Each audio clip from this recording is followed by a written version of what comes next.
Some people don't need enemies to destroy them. They do it themselves, one careless sentence at a time, not with fists, not with scandal, but with simple everyday words that sound bold, confident, maybe even wise. But beneath that surface, it's fear, it's pride, it's stagnation disguised as strength. You've heard these phrases before. Maybe you've even said them offhand without thinking. That's just who I am. I don't need to explain myself. It is what it is. And just like that, without realizing it, we build walls where there should be doors. We trade awareness for ego, curiosity for certainty, growth for comfort. The Stoics warned us, the soul becomes dyed with the color of its thoughts. But what if it's not just thoughts? What if it's our words, those quiet, casual phrases that shape our identity, our future, and our peace? Today, we're not here to shame anyone. We're here to wake up. Because the difference between wisdom and ignorance isn't how much you know, it's how honestly you're willing to listen, reflect, and change. So stay with me. You might recognize a few of these lines, and that recognition might just be the first step to becoming something stronger, sharper, more grounded.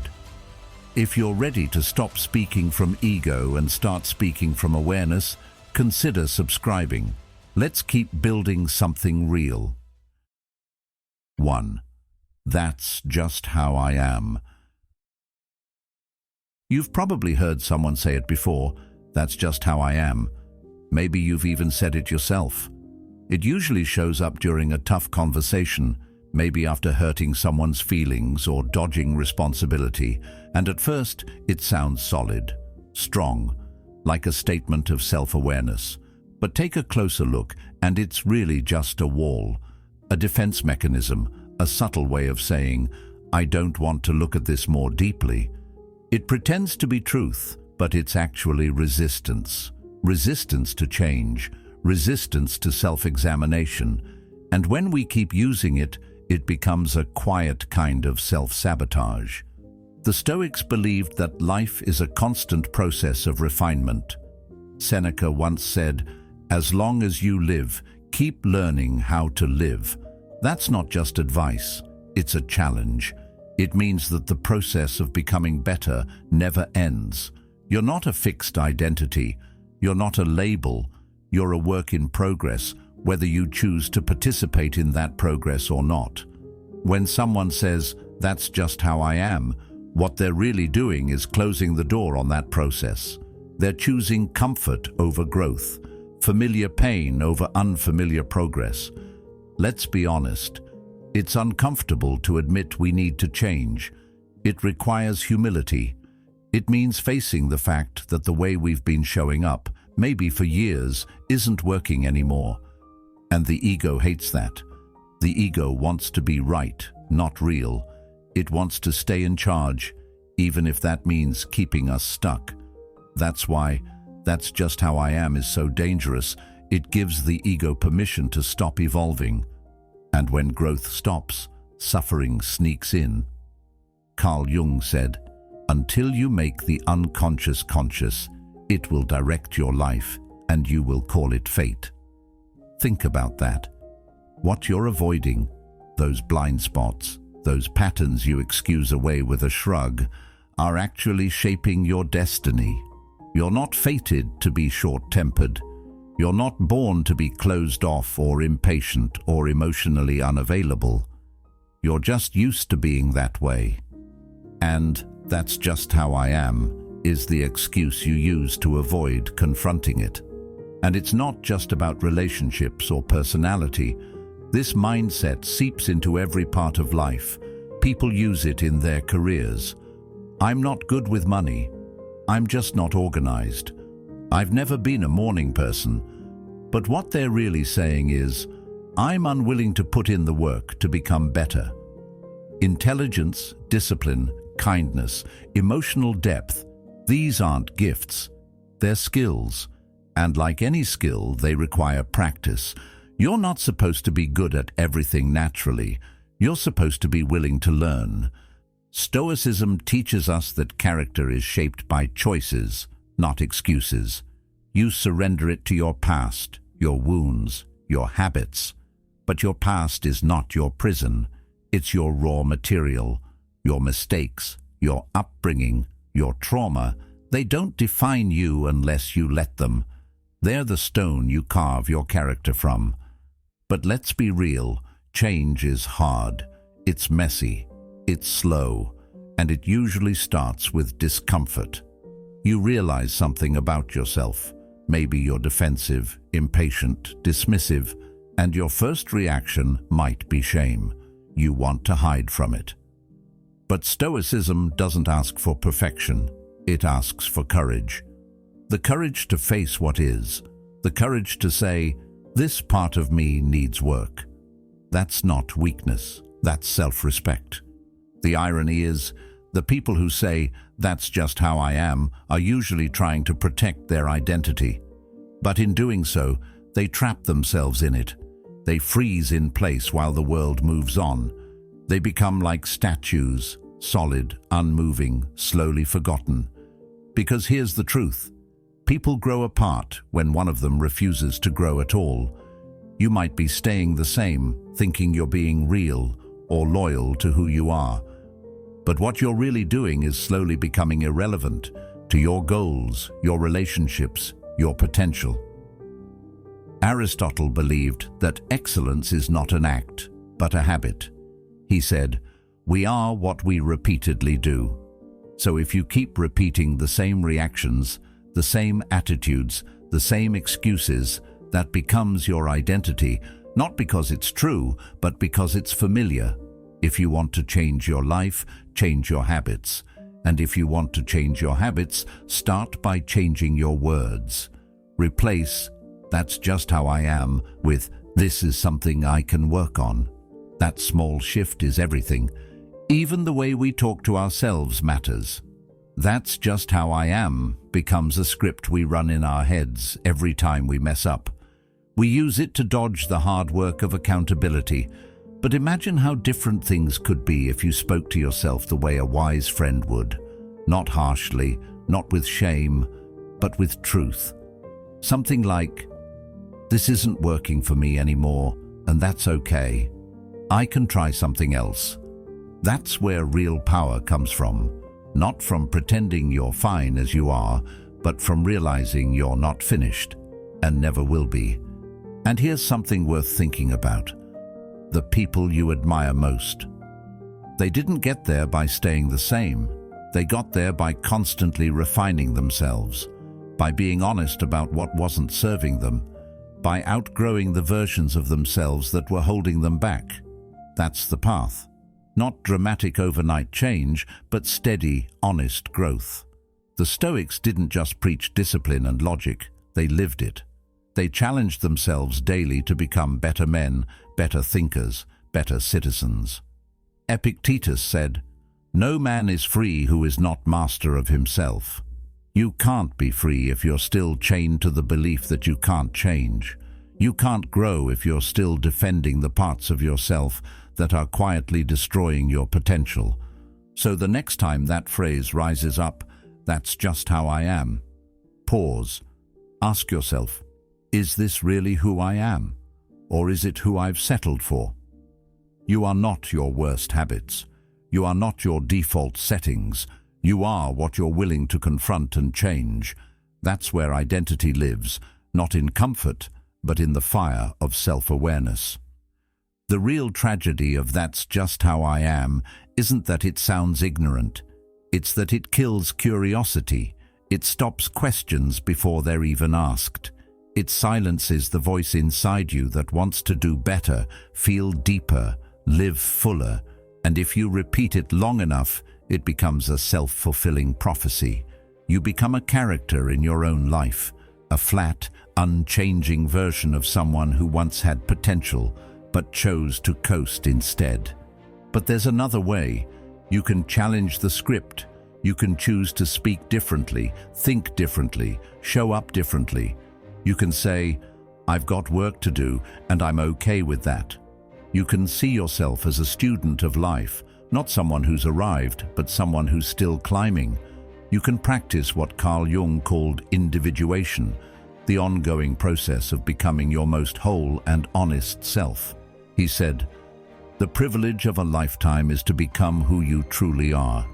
And who you truly are is not fixed. It's unfolding. So don't waste that privilege hiding behind a phrase that keeps you small. Don't mistake being stuck for being strong. You have permission to evolve, not because you're broken, but because you're human, because the best parts of you are still waiting to be discovered." 2. That's how it's always been. You've probably heard it before, maybe in a meeting, during an argument, or when someone's feeling cornered. They shrug, almost proud, and say, "Well, that's how it's always been." It lands with finality, like a brick wall. No more questions, no room for change, just tradition, routine, comfort. And while that might feel safe, the truth is that sentence has stopped more growth, progress, and possibility than almost anything else. It's not a reason, it's a reflex. A mental shortcut that shuts down thinking before it even begins. It sounds responsible. It sounds like wisdom. But often, it's fear wearing a mask. Let's be real. Change is uncomfortable. It challenges your sense of identity. It pushes you to examine systems, choices, relationships, and beliefs you've held for years. That's hard. It's far easier to hold on to what's familiar, to defend the past like it's sacred. But as the Stoic philosopher Epictetus said, it is impossible for a man to learn what he thinks he already knows. When we cling to what's always been, we shut down the very process of learning. We stop listening. We stop asking questions. And when we do that, we stop growing. People use this phrase in all kinds of ways. In families, we've always handled things like this. At work, this is just how we've done it for years. In relationships, that's how I was raised. And slowly, silently, these little phrases start to calcify. They become the emotional and mental armor we wear to avoid confrontation with the unknown. Because adapting means admitting that maybe, just maybe, there's a better way. And for some, that kind of vulnerability feels terrifying. But the Stoics didn't run from that discomfort. They walked into it willingly. They saw challenge as the path to strength. Marcus Aurelius wrote in his Meditations, "The impediment to action advances action. What stands in the way becomes the way." In other words, the moment that feels like friction, that's your moment. That's the call to grow. To ask, does this still serve me? Not everything old is wise. Not everything traditional is timeless. Many people confuse repetition with truth. But just because something is familiar doesn't make it right. Carl Jung once said, "The most terrifying thing is to accept oneself completely. And that includes accepting the parts of us that have stayed in the same loop for years, not because they worked, but because they were easy." Let's bring this into real life. Think about how many times progress has been delayed by this exact mindset. Civil rights, education, mental health awareness, even gender equality. So many movements had to fight against one sentence, "That's just how it's always been." As if longevity justifies injustice. As if time equals truth. It doesn't. What's old can be wise, or it can be obsolete. Wisdom isn't about preserving the past. It's about questioning it with courage and clarity. You see it in families too. Generational patterns passed down like heirlooms. Anger, silence, shame. People justify toxic behaviors by pointing to lineage. "That's how my parents did it. That's just our family's way." But tradition without reflection becomes a trap. The Stoics believed deeply in self-examination. They didn't just inherit ideas, they tested them. They lived in alignment with values, not customs. Seneca said, It is not because things are difficult that we do not dare. It is because we do not dare that they are difficult. In other words, the thing you fear challenging isn't impossible, it's unfamiliar. But familiarity isn't the same as virtue. There's also a deeper emotional truth hiding inside this phrase. That's how it's always been is often the language of someone who feels powerless. They don't really believe they can change their situation, so they try to normalize it instead. It's a survival instinct. If I can't fix it, I'll defend it. But that kind of thinking eventually eats away at your agency. You stop imagining alternatives. You stop dreaming. You lose your creative power and settle into cycles that quietly break your spirit. And let's not forget how this phrase shows up in our inner lives. Personal habits. Mindsets. I've always had a short fuse. I've always struggled with self-worth. I've always been anxious. These stories may feel like facts, but they're actually scripts, narratives we keep replaying, and every time we say them, we reinforce them. The Stoics believed that we are not our circumstances, we are our judgments of them. So the question isn't, has it always been this way? The question is, do I want it to stay this way? And look, none of this means change is easy. It's not. Growth often feels like loss before it feels like gain. You grieve the familiar, even when it hurt you. You doubt yourself, you slip up. That's part of the deal. But philosophy isn't about perfect answers, it's about better questions. When you hear yourself say, "That's just how it is," pause, breathe, ask, "But does it have to be?" That question alone can open doors. Jung believed that our greatest potential lives in our shadow, the parts of ourselves we've hidden or ignored. He said, "One does not become enlightened by imagining figures of light, but by making the darkness conscious." In other words, to grow, you have to confront what's been hiding in plain sight. And often, that's our most deeply held habits. The ones we defend with phrases like, "That's how it's always been." But if you're willing to face that darkness, not with shame but with curiosity, you give yourself the chance to rewrite the story. Imagine what happens when you stop using that phrase, when you start saying things like, "That might have been true before, but it's not anymore," or "We used to do it that way, but I think there's a better option now." Suddenly, you're not just reacting, you're creating, you're not repeating, you're reinventing. And that's where freedom lives, not in keeping things the same, but in choosing what stays and what goes. Because the truth is, every time you repeat a pattern, you deepen its roots. But every time you question it, you loosen its grip. And yes, people might push back. They might call you naive, idealistic, disloyal. That's okay. Change always rattles those who've built their comfort on your conformity. But the Stoic path isn't about pleasing people. It's about living in alignment with truth, even when it's inconvenient, especially then. And that's the invitation here. To trade comfort for clarity. To stop letting history write your future. To remember that just because something has always been doesn't mean it always should be. You have a say. You always have. And maybe today is the day you use it. So, the next time those words start to come out, "That's how it's always been," catch yourself, smile, and then ask, what if this could be different? Because it can, if you're willing to question it, if you're willing to grow, if you're willing to become not who you were told to be, but who you choose to be. 3. I don't care about that. There's a subtle kind of self-destruction that doesn't come through bad habits or loud failures. It shows up in small phrases, quick dismissals, words said offhand that seem harmless in the moment. One of the most dangerous among them is this: "I don't care about that." It slips out of our mouths in conversations we don't understand, in topics we don't feel confident in, or when someone challenges what we already believe. And while it might feel like setting boundaries or saving energy, what it actually signals, beneath the surface, is a mind that's beginning to close.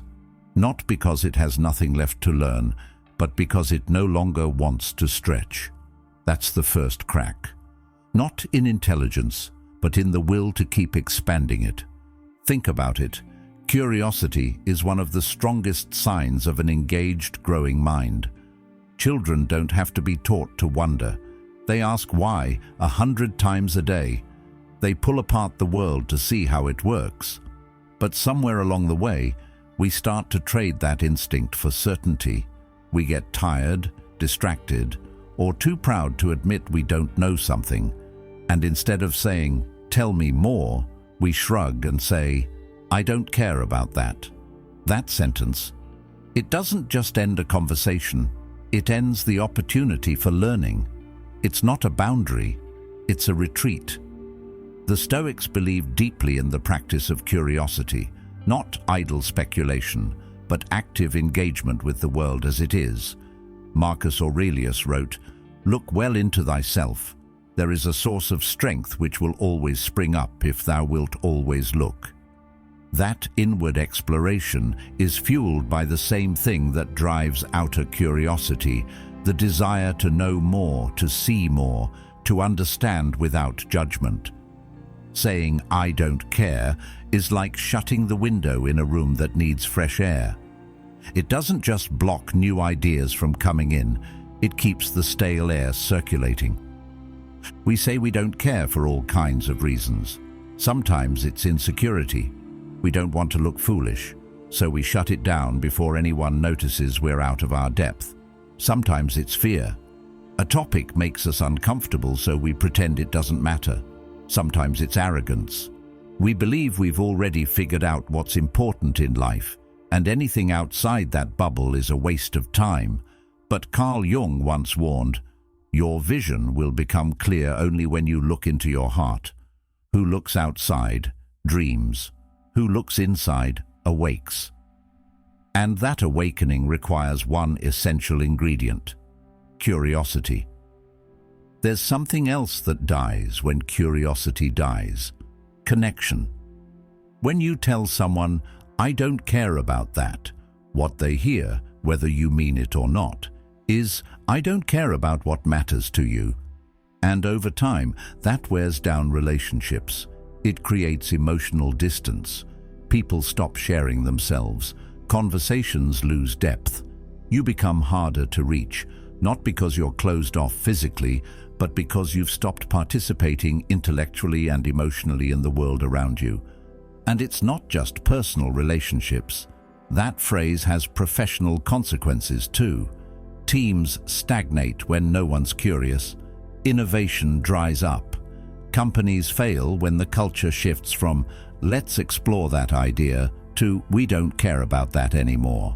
Leaders who stop asking questions become tyrants of tradition. Stoicism teaches us to face the world with clarity and courage, not indifference. Epictetus said, "We have 2 ears and 1 mouth so that we can listen twice as much as we speak." Listening isn't just about silence, it's about wanting to understand. So why do people choose apathy? Why say, "I don't care," instead of "I don't know"? Because caring requires energy. It demands openness. It makes you vulnerable. The moment you care, you're exposed. You might be wrong. You might need to change. You might be challenged. And many people would rather coast in boredom than swim in uncertainty. But the cost of that comfort is high. Over time, the habit of not caring becomes a personality. The world becomes smaller. Opinions become louder, even as understanding fades. There's something profoundly courageous about saying, "I don't understand this, but I'd like to." It takes humility. It takes patience. But it also unlocks the mind. It says to the world, "I'm here to grow, not just to survive. I'm not done learning. I'm not too proud to evolve." And that kind of attitude, it ripples outward. It makes conversations richer. It makes you someone people want to talk to, learn from, and open up around. Curiosity is magnetic. Indifference is forgettable. Stoicism isn't about detachment from life. It's about engagement with truth. And truth requires attention. Life is dynamic. The world is always shifting. What made sense 5 years ago might not work today. And if you've stopped caring, you've stopped adapting. You've stopped sharpening the sword that is your mind. And here's the paradox. People who say, "I don't care," often think they're being strong, like they're above it all. But real strength isn't in closing your mind. It's in stretching it. Real strength is being able to sit with uncomfortable ideas and say, "Let me think about that." It's being able to admit, "I haven't considered this before." It's being rooted enough in your values to be open, not threatened by something new. Jung believed that every part of the psyche that we reject, the things we say we don't care about, ends up in the shadow. He said, "Until you make the unconscious conscious, it will rule your life, and you will call it fate." That's what happens when we constantly shut things out. Those rejected thoughts and ideas don't disappear. They just operate in the background. And one day we look around and wonder why our lives feel smaller, flatter, emptier. It's because we've been saying no to too much. Let's make this personal. What have you stopped caring about that used to excite you? What subjects, passions, or conversations have you labeled irrelevant because they made you feel small or uncertain? What have you tuned out? Not because it didn't matter, but because it challenged the version of you that you've gotten used to. Those are the exact places where growth is waiting. "I don't care about that" may feel like armor, but it's really a cage. It keeps you safe, but it also keeps you small. It blocks discomfort, but it also blocks wonder. And wonder is where life begins again. If you want to stay sharp, stay open. If you want to be respected, stay curious. If you want to live fully, care deeply, even when it's easier not to. 4. I don't get all that deep stuff. Have you ever met someone who shuts down the moment a conversation gets even slightly complex? Not because it's irrelevant, not because they're busy, but because the idea makes them feel exposed, confused, or uncomfortable. It's like their brain throws up a wall and says, "Nope, not going there." This isn't about protecting their time or filtering out nonsense. It's something deeper, something rooted in how willing or unwilling they are to be challenged mentally. And that resistance, when left unchecked, becomes a quiet barrier to wisdom. Because avoiding complexity doesn't make life simpler, it makes your thinking smaller. Now, let's get this straight. Simplicity in communication is powerful. Clarity is strength. But when someone rejects all nuance, when they refuse to consider anything that isn't immediately easy or black and white, it's not clarity they're pursuing, it's comfort.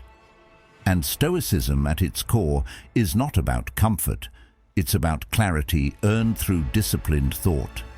Epictetus once said, "Only the educated are free." He didn't mean those with fancy degrees. He meant those who have trained their minds to handle contradiction, tension, complexity, and stay grounded in the process. We live in a world that's flooded with information, but very little of it encourages deep thinking. Everything's a headline, a soundbite, a hot take. So it's no surprise that people begin to reject anything that requires real thought. Philosophical questions, emotional layers, moral dilemmas, things that don't come with clean answers. And yet, that's where the real work is. That's where growth lives, not in certainty, but in the willingness to sit with what's unresolved. Marcus Aurelius wrote, "The mind that is anxious about future events is miserable." But you can't train the mind to be steady if you never ask it to wrestle with uncertainty. You see this resistance in conversation all the time. You bring up a topic, let's say the nature of consciousness, or the tension between justice and mercy, or the shadow side of ambition, and someone immediately deflects. That's too deep. I don't do all that philosophical stuff. Just tell me what I need to know. And they might laugh it off like it's no big deal. But behind that shrug is often a mind that's quietly afraid. Afraid it won't measure up. Afraid it might be wrong. Afraid of what they'll find if they go one layer deeper. Carl Jung once said, "People will do anything, no matter how absurd, to avoid facing their own soul." And that includes rejecting abstract thought, because it might expose the very parts of themselves they don't want to examine. But here's the thing, life is abstract. It's layered, complicated. You can't reduce human emotion, morality, or purpose into bite-sized pieces and expect to thrive. There's no clean formula for being a good person, or loving someone well, or finding meaning. That stuff requires reflection. It requires wrestling with contradictions. It requires the kind of thinking that doesn't always lead to answers, but leads to deeper awareness. And that, ironically, is what the people avoiding abstraction are really craving. Not more facts, not more opinions, but understanding. Stoicism was built for this kind of mental weightlifting. It's not just a set of rules, it's a discipline of thought. It asks you to question your judgments, your desires, your fears. It asks you to see what's within your control and what isn't. And that distinction is anything but simple. Seneca said, "If one does not know to which port one is sailing, no wind is favorable." How can you know your destination in life if you've never sat down and asked the bigger questions? What do I value? What am I afraid of? What am I avoiding? Those are abstract questions, and the people who avoid them are not living more efficiently, they're living more reactively. Let's go deeper. Avoidance of complexity doesn't just stunt personal growth, it damages relationships. When someone refuses to think in layers, they struggle to see others in layers too. They label quickly, they judge harshly, they assume motives, and over time, their world becomes a place of binaries, right or wrong, smart or dumb, strong or weak. But people don't fit into neat categories. They're full of contradictions, they change, they have depth, and to understand them, you have to be willing to think beyond the surface. You also see this resistance show up in times of crisis. When the world throws something unexpected your way, loss, failure, betrayal, it's the depth of your thinking that determines your response. If your mind is trained only for simplicity, for easy answers and quick fixes, you'll collapse. You'll fall into blame, victimhood, or denial. But if your mind has been stretched by abstraction, by philosophy, psychology, honest reflection, you'll stand firmer. Not because you like complexity, but because you've learned to navigate it. There's a quiet power in saying, "I don't understand this yet, but I want to." That's the mindset of a truly intelligent person. Not the one who already has the answers, but the one who keeps refining the questions. And that's the core difference between someone who avoids abstract thought and someone who embraces it. One shuts down, the other opens up. One protects their ego, the other pursues truth, and only one of those leads to wisdom. Jung believed that the parts of us we refuse to integrate eventually control us from the shadows. He said, "The shoe that fits one person pinches another. There is no recipe for living that suits all cases." That's exactly why we need abstract thinking, because there's no one-size-fits-all in life. You need nuance to navigate it. You need flexibility. You need the ability to think outside your personal experience and see how other people might feel, believe, or respond.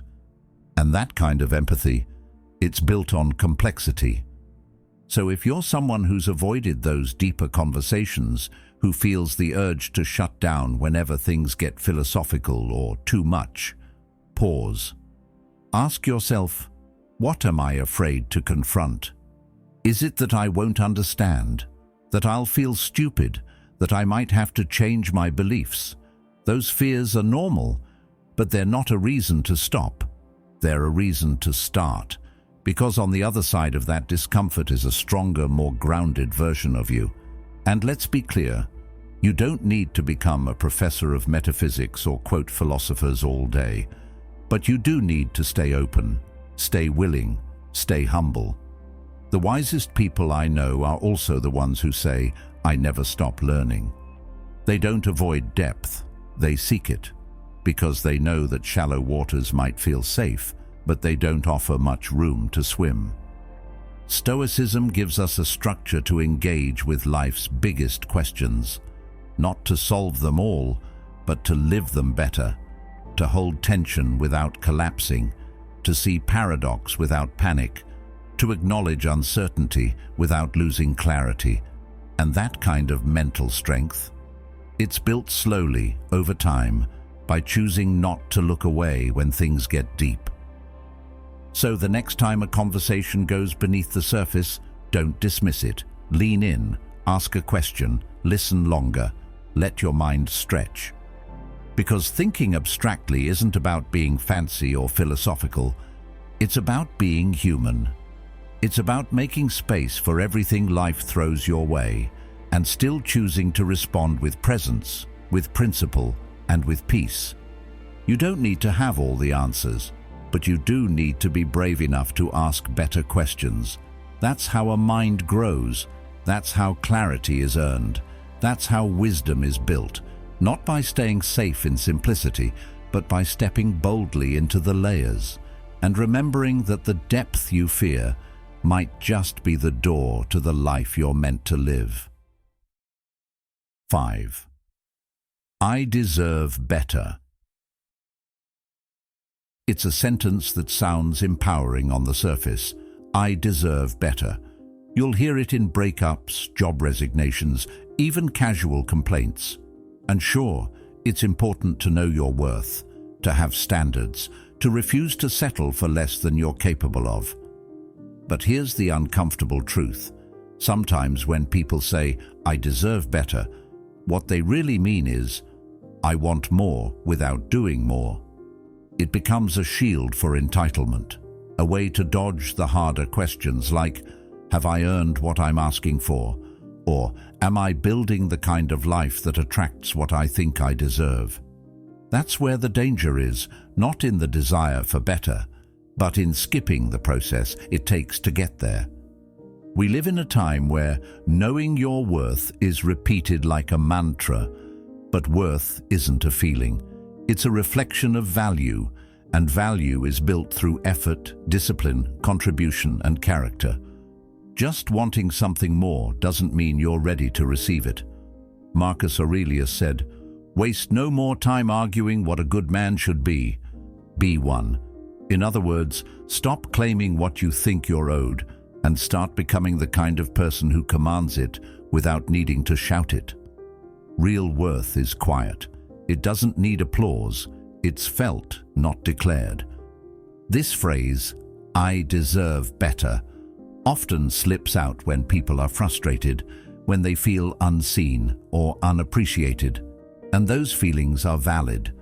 Sometimes you are in a toxic job, or a draining relationship, or a situation that undervalues you. But the solution isn't to throw your hands up and walk away yelling, "I deserve better." The solution is to slow down and ask, have I done my part to raise the standard, internally and externally? Because sometimes it's not that we're in the wrong situation, it's that we haven't risen to meet it. And that's the real work, isn't it? Looking inside, asking the uncomfortable stuff. What are my habits? How do I treat people? Do I bring value or just demand it? Have I shown up consistently or just coasted on potential? Saying I deserve better without doing that inventory is like standing at the top of a mountain you didn't climb and wondering why the view doesn't feel earned. There's no wisdom in entitlement, only illusion. The Stoics were allergic to entitlement. They believed that you only control your character, your actions, your responses, your values. Everything else, optional. Epictetus said, "Don't seek for everything to happen as you wish it would, but rather wish that everything happens as it actually will. Then your life will flow well." That doesn't mean accepting mediocrity. It means understanding that wanting is never enough. You must become worthy of the things you say you want. When people say, "I deserve better," they often mean they want to be recognized. They want to be treated with more respect, paid more, loved more deeply. That's human. But here's the flip side. If you're not treating yourself with discipline and purpose, it's hard to expect the world to do it for you. You teach others how to treat you not just through your boundaries, but through your behavior. When you tolerate your own laziness, shortcuts, excuses, you silently permit others to do the same. It's easy to say, "I deserve better," when you've been hurt or overlooked. What's harder is to follow it up with action, with growth, with proof. Because the truth is, a lot of people overestimate what they're entitled to and underestimate what it takes to get there. It's not malicious.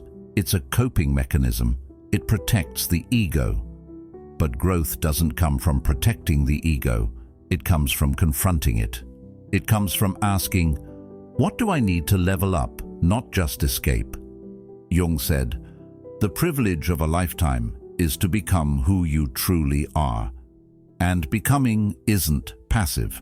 It's not about sitting around waiting for the right job, partner, opportunity to show up. It's about shaping yourself daily into someone who attracts those things, not through force, but through presence, through alignment, and through hard, often invisible work. That's the part no one sees when you say, "I deserve better." The thousands of small choices that actually make you better. Let's not sugarcoat it. It's tempting to blame others for what we don't have. It's easy to point fingers at your boss, your partner, society, fate. But that blame, it keeps you stuck. It robs you of power. The Stoics were relentless about reclaiming that power. Seneca said, "It is not the man who has too little, but the man who craves more. That is poor." In other words, craving more without embodying more makes you weaker, not stronger. True power is found in mastery over yourself, not the world. And here's the uncomfortable part. Sometimes we don't deserve better yet. Sometimes we're asking for more than we're currently showing up for. And that's not shameful. It's just honest. It's the first step toward growth. You can still want more. You can still aim higher. But the path isn't through loud declarations. It's through quiet discipline, through becoming, through aligning your actions with the life you claim to want. If you're in a place where "I deserve better" keeps echoing in your mind, pause. Don't suppress it, but don't weaponize it either. Ask, what does better look like? Not in vague terms, but in detail. What kind of partner? What kind of work? What kind of environment? Then ask, am I living in a way that reflects those values now? If the answer is no, that's not failure. That's your starting point. The world doesn't owe you anything, but you owe yourself everything. You owe yourself the effort, the clarity, the standards. And yes, sometimes that means walking away. Sometimes "I deserve better" is the hard truth that pushes you to leave what's been holding you back. But make sure that when you walk away, you're walking towards something real, not just away from discomfort. Make sure that better isn't just easier, it's truer, deeper, more aligned. There's nothing wrong with wanting more, but it must come from a place of ownership, not avoidance. It must be rooted in action, not entitlement, because life responds not to what you think you're owed, but to how you show up. Every day, especially on the hard days. So next time the words "I deserve better" rise up, ask yourself, what am I doing to deserve it? And if the answer is not enough yet, that's okay. Start there, build from there, prove it to yourself first. The rest will follow. And remember, it's not about punishing yourself. It's about honoring your potential. It's about taking yourself seriously enough to stop waiting, stop blaming, and start building. Because the better life you want isn't handed to you. It's shaped by you, one choice at a time. And that choice begins now. 6. It's not my fault. There's something oddly satisfying about pointing the finger. When something goes wrong, when a plan fails, when a relationship breaks down, when life doesn't turn out the way we hoped, it feels easier, even instinctive, to look outward and say, it's not my fault. And maybe it isn't. Maybe someone did hurt you. Maybe a system was unfair. Maybe luck really was against you. But the moment you make that your full story, the moment you choose to sit in blame rather than rise in responsibility, you've already given away your power. Because blame might offer temporary relief, but only responsibility offers real control. The Stoics understood this long before self-help became a genre. Epictetus said it best, "It's not what happens to you, but how you react to it that matters." That quote isn't just a feel-good phrase for Instagram, it's a razor-sharp truth about freedom. You don't control what happens in the world, you control how you interpret it, how you carry it, how you respond. And when you blame, you abandon that power. You hand over your agency to the past, to other people, to circumstance. Here's the real trap of blame. It feels like movement, but it's actually stagnation. You think you're doing something by explaining who caused the problem. You think you're gaining clarity by naming the villain. But unless that clarity leads to ownership, you're just spinning in place. You're outsourcing your growth. You're saying, I can't evolve until they change. And that's the fastest way to get stuck in a loop you don't even realize you're in. Carl Jung once wrote, "Everything that irritates us about others can lead us to an understanding of ourselves." That's not easy to hear. It means that the frustration you feel toward others, the unfair boss, the inattentive partner, the absent parent, might actually be a mirror.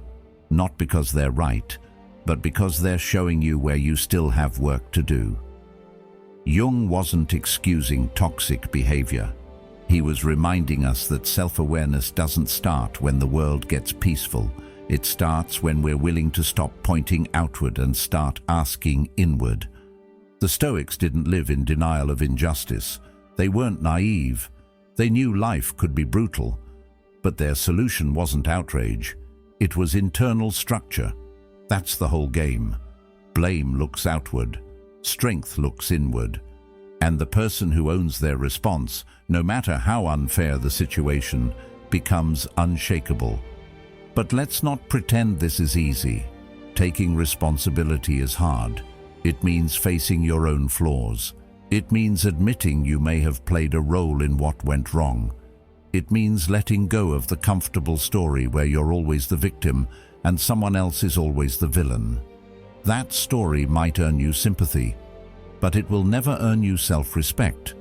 Because deep down, even if you don't say it out loud, you know when you're hiding. You know when you're avoiding the truth of your own contribution. And here's the thing. Responsibility isn't the same as blame. Taking responsibility doesn't mean everything is your fault. It means you've stopped waiting for someone else to fix it. You've stopped giving your energy to things you can't control. You've chosen to focus on what you can shift, your habits, your reactions, your mindset. That shift is where transformation begins. It's where healing begins.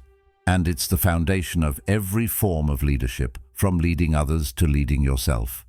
You want to know what weak people do? They explain. They justify. They tell long stories about why they couldn't, why they shouldn't, why it wasn't their job. Strong people do something different. They say, this is where I am. Here's what I'll do next. No drama, no noise, just forward movement. It's not loud, but it's powerful. Seneca said, a gem cannot be polished without friction, nor a man perfected without trials.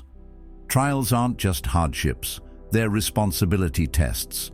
They reveal who owns their life and who blames their life. And often the people who talk the most about what's unfair are the ones who've done the least reflection on how they got there. Again, not because they deserve blame, but because they haven't yet seen the strength in ownership. This shows up in everyday life. You miss a deadline. Do you blame your boss for piling too much on, or do you admit you procrastinated? A relationship ends. Do you only talk about how toxic they were, or do you look at your patterns too? You feel stuck in your life.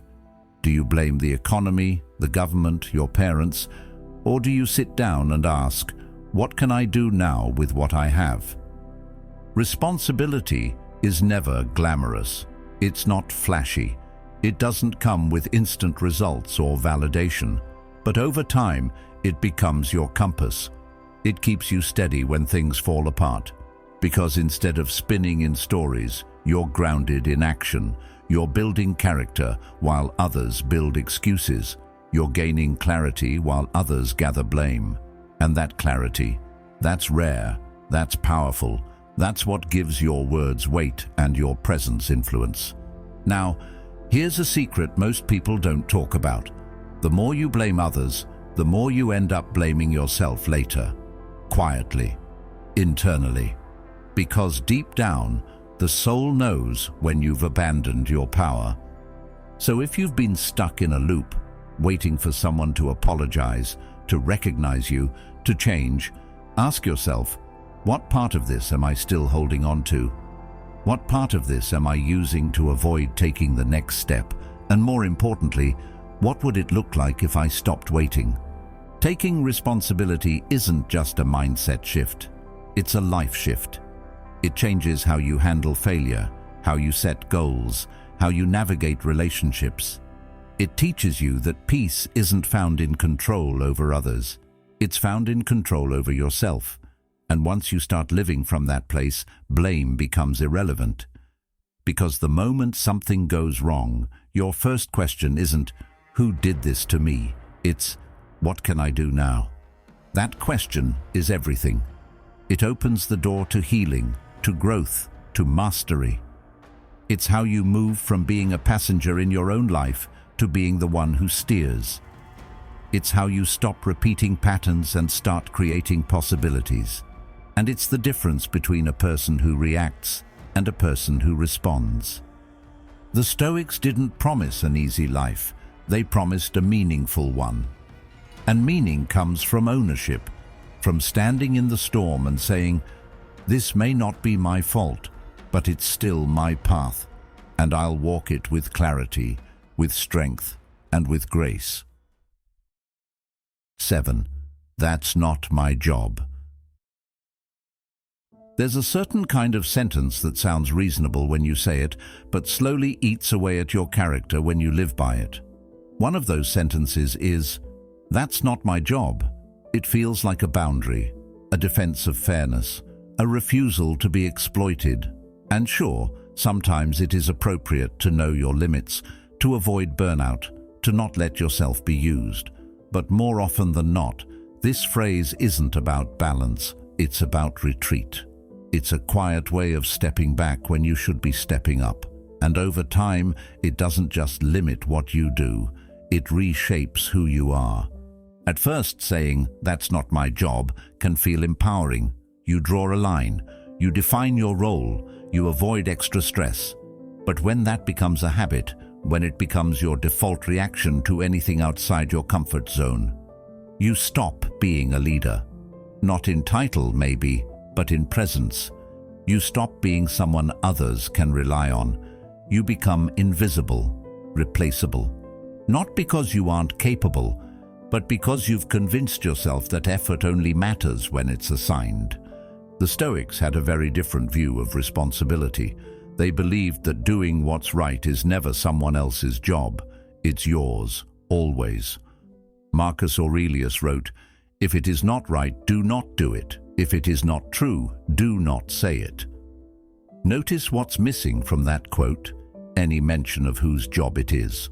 To the Stoics, character isn't defined by what's on your to-do list. It's defined by what you choose to do when no one's keeping score, and that's where "that's not my job" begins to erode your integrity, not all at once, but slowly, quietly. The more you say it, the more you start to shape a version of yourself who avoids responsibility, who plays small, who only moves when told to. You might not notice it at first, but others will. Your co-workers, your partner, your friends, they feel it when you stop showing up fully. They may not call it out, but they adjust. They start counting you out of things. Trust fades, influence slips away, and before long you're not a leader, you're a checkbox. Carl Jung once said, "You are what you do, not what you say you'll do." And what you do when the task isn't technically yours says more about your character than anything written in a job description. Do you leave it for someone else? Do you pretend not to see it? Or do you take quiet ownership, not because it's required, but because it's right? This isn't just about work, by the way. It shows up at home, in relationships, in communities. "That's not my job" becomes "that's their problem," or "I don't have time for that." And the result is always the same, a slow erosion of connection, contribution, and purpose. Because the truth is, no one feels truly fulfilled just doing the bare minimum. You don't gain pride or meaning from staying inside the lines. You gain it from stepping into moments that ask more of you and choosing to rise. That doesn't mean you become a martyr or say yes to everything. The Stoics weren't doormats. They believed in clarity and discipline, but they also believed in virtue, in stepping up when needed, in carrying more than your share when the situation called for it. Seneca said, "Luck is what happens when preparation meets opportunity. Well, service is what happens when integrity meets inconvenience. And leadership is what happens when you stop asking, 'Is this my job?' and start asking, 'Does this need me?'" Now, here's what most people don't realize. The people who go beyond their roles, the ones who take ownership without being asked, those are the ones who become irreplaceable. They earn trust. They become anchors in any environment. And over time they rise, not through self-promotion, but through demonstrated reliability. In a world full of people saying, "That's not my job," the person who quietly says, "I've got this," becomes rare, and rare is valuable. There's another dimension to this that's worth exploring: identity. Every time you say, "That's not my job," you're reinforcing a limited view of yourself. You're boxing in your abilities. You're saying, "I'm only what this role allows me to be." But growth doesn't happen inside job descriptions. It happens in the in-between spaces, in the gaps, in the stretches, in the moments where you're unsure but willing. This mindset isn't just an individual problem, it becomes a cultural one. Workplaces where "that's not my job" is normal are cold, brittle, transactional. Relationships where no one goes above and beyond become hollow. Communities where everyone waits for someone else to act become stagnant. But shift that mindset, even slightly, and everything changes. A team becomes a tribe. A task becomes a mission. A routine becomes a legacy. The Stoics taught that virtue isn't in talk, it's in action. And action isn't always glamorous. Sometimes it's taking out the trash no one asked you to. Sometimes it's fixing a process that everyone else complains about but no one touches. Sometimes it's being the first to apologize, the one to organize, the one who shows up early, stays late, or makes the call. Not because it's your job, but because it needs to be done. And here's the secret. The more you live that way, the more expansive your life becomes. You start to feel pride again. You start to feel connected. Purpose returns. You realize you're not just checking boxes. You're shaping the energy around you. You're becoming someone who leads by example, who brings order where there was chaos, who strengthens the people and spaces you're part of, not for applause, for alignment. Ask yourself, how do you want to be remembered? As someone who did only what was asked, or someone who quietly made things better even when it wasn't required? We all have moments where we want to sit back, do less, pull away. That's human. But greatness, real, meaningful greatness, isn't about doing more for the sake of more. It's about recognizing when a moment calls for you and stepping in. It's about refusing to let your role define your reach. It's about remembering that your influence doesn't begin with a title, it begins with a choice.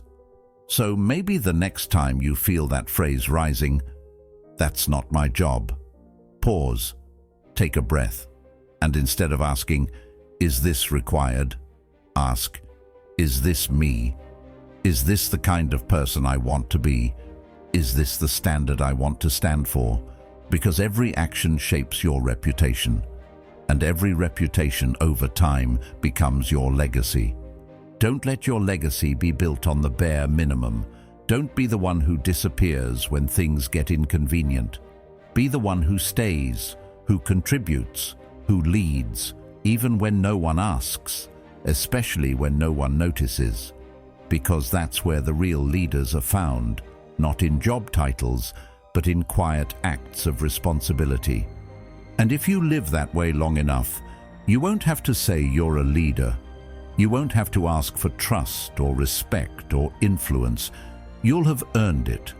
And that's a kind of wealth no one can take from you. The world doesn't need more people doing only what's required. It needs people willing to rise when something needs to be done. And if you're reading this, maybe that person is you. 8. Trust me, I know. We've all met someone who acts like they've got it all figured out. They speak with conviction, interrupt others, throw around opinions like facts, and shut down any disagreement with one quick line. "Trust me, I know." It sounds authoritative, it sounds confident, but very often it's covering something up. The louder someone insists they're right, the more you should wonder what they're trying to hide. Because genuine knowledge doesn't have to shout. It doesn't dominate the room. It listens. It adjusts. It questions itself before anyone else does. Overconfidence, on the other hand, tends to be the opposite. It talks fast, acts sure, and skips over the deep work of real understanding. What's fascinating is that this kind of certainty often comes from ignorance, not expertise. It's a psychological trap called the Dunning-Kruger effect, a cognitive bias where people with limited knowledge overestimate their competence. The less they actually know, the more they believe they know. Meanwhile, those who've done the work, those who've studied deeply, experienced setbacks, questioned their thinking, they're often the most cautious, because they understand the weight of what they don't know. Carl Jung once said, "Thinking is difficult, that's why most people judge." Real thinking, slow, nuanced, humble, is rare. Judgment is easy, certainty is seductive, but wisdom is quieter than we expect. When someone says, "Trust me, I know," what they're often doing is skipping the work of explanation. They don't want to prove it, examine it, or entertain other perspectives. They want to be believed, not challenged. But truth doesn't fear questioning, it invites it. That's the essence of Stoic practice, not clinging to your beliefs, but refining them. Epictetus taught that it's not shameful to admit you don't know something. What's shameful is pretending you do, and in doing so, blocking your own growth. There's something deeply human about wanting to be seen as competent, smart, reliable. No one wants to feel out of their depth. But the real danger begins when you stop being willing to feel out of your depth, because that's where learning happens. The Stoics believed that the beginning of wisdom is the recognition of ignorance. Seneca wrote, "The first step in learning is the desire to learn. You can't desire to learn if you think you already know everything, and that's what makes "trust me, I know" so damaging. It kills the desire. It turns the door to knowledge into a wall. We also need to talk about the subtle insecurity that often hides behind this phrase. People who repeat "I know" may not be trying to fool others as much as they're trying to fool themselves. They want to feel secure. They want to believe they're in control. And so they speak in absolutes because nuance feels like weakness.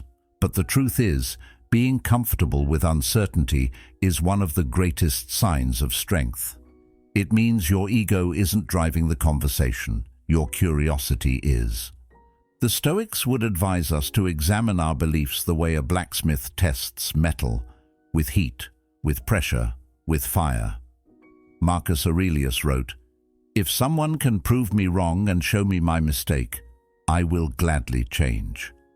That's the mark of a real thinker, someone who doesn't protect their pride at the expense of the truth, someone who values understanding over being right. But let's also be honest. In today's world, overconfidence sells, certainty gets likes, opinions go viral.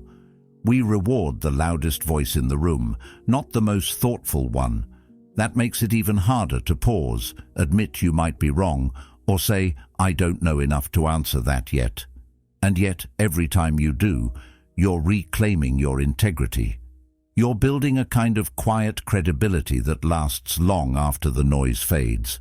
Because while people are drawn to confidence, they're moved by humility. Let's not confuse humility with weakness, though. Humility doesn't mean doubting yourself constantly or refusing to speak. It means holding your ideas loosely enough that you can adjust them when better ones come along. It means understanding that the world is bigger than your current perspective. Carl Jung emphasized this inner stretch when he said, "A man who has not passed through the inferno of his passions has never overcome them." True understanding, whether of others, of the world, or of yourself, requires going into the fire, not pretending you already stand above it. This is especially important in leadership. The people who lead with "trust me, I know" are often the ones who shut down innovation, stifle creativity, and alienate their team. No one wants to challenge them. No one wants to be honest around them. And over time, the smartest people in the room stop speaking. That's how empires collapse, not through external attack, but through internal arrogance.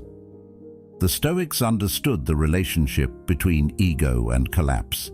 They saw that the higher your ego rises, the more fragile you become, the more certain you are, the more blind you become to new truth.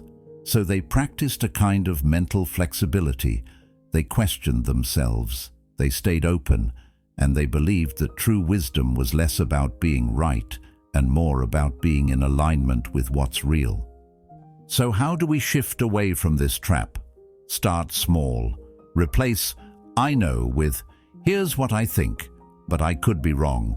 Say, "I'm still learning about this," instead of pretending you've mastered it. Listen more than you speak. Ask more than you declare. And when someone challenges you, don't defend automatically. Pause, reflect, thank them. Not because you always have to agree, but because you value the process more than the point. And if you catch yourself about to say, "Trust me, I know," pause, ask yourself, am I trying to serve the truth, or am I trying to protect my image? That one question, asked honestly, can shift everything. It can turn a conversation into a discovery. It can open a door where before there was only a wall. Remember, confidence isn't the absence of doubt. It's the ability to move forward even while holding doubt. It's knowing that your knowledge is always incomplete and still choosing to engage with the world honestly, humbly, and fully.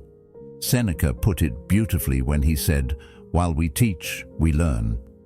Even in moments where you're guiding others, your mind should remain open. The best teachers are still students. The best leaders are still listeners. So if you're on a journey to grow, mentally, emotionally, philosophically, don't rush to be right. Don't cling to certainty like a shield.